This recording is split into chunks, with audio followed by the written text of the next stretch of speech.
ลูกนุ่นปั่นใบตอนหนึ่งเพิ่งมาเดินเลยออกลูกเลี้ยงแล้วนะครับ ปีหน้าการนานได้กินนะ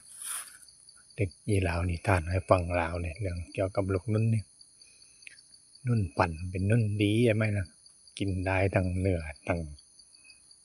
ผมมันนะเราเรียกว่าผมมันนะที่ใหญ่ๆมันถ้าเป็นนุ่นบานมันกินไม่ได้เลยถึงนั้นเลยปลากับลูกนิ่นเขาไปยืนบาดใช่ไหมบ้านหลังนั้นบ้านเฒ่าแก่เขาใช้นุ่นปั่นมาตุ้งเดียวเติบนะครับในระหว่างที่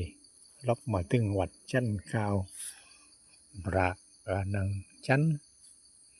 ลูกนุ่นนั่นนะเน้นหนังเลยตากุลิบตึงกดไม่ติดแล้วเพราะปะไม่ยืนมาลูกนิ่นกะเล้งขึ้นไปว่า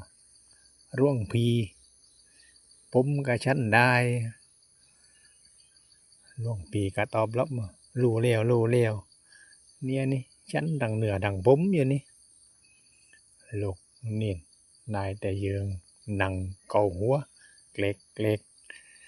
ชาดวัดซ่านาดานโคแล้วว่าเรากับฉันได้นี่แกยังไม่แบ่งไงเลยใจหลายจริงๆร่องปีนี่เน้นวิบยกขึ้นบัดวอนไปป่น